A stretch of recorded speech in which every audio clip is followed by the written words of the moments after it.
Kasi may mga reklamo, complaints mula sa miyembro na ang ilang mga accredited gamot facilities wala daw mga medisina at nauubusan daw ng mga essential drugs.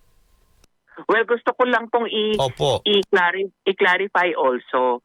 Doon po sa ating accreditation sa mga pharmacy, out of the 54, ang agreement po natin sa mga pharmacy ay idideklara nila kung ano yung mga gamot na maaari nilang maibigay Okay. or yung pong kanilang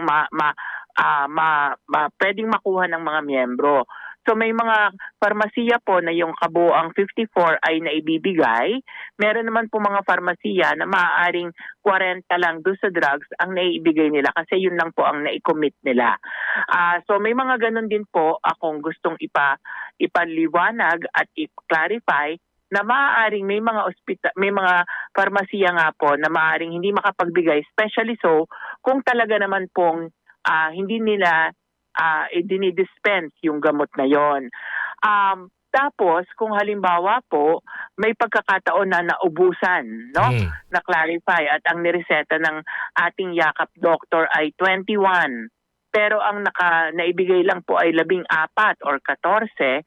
So yung pong 7 ay pwede nilang makuha doon uli pagbalik or sa ibang accredited facility. Anyway, yun naman po ay nasa system at makikita na ang dispense sa kanila ay 14 at kulang pa ng 7. But kung meron po talagang mga report na may mga farmasiya na hindi nagbibigay or hindi nagdi-dispense ng gamot, ang pakiusap ko rin lang po because we cannot monitor them every day, every pharmacy, ay i-report po sa atin kung aling mga farmasiya ito para po makuha namin ang atensyon.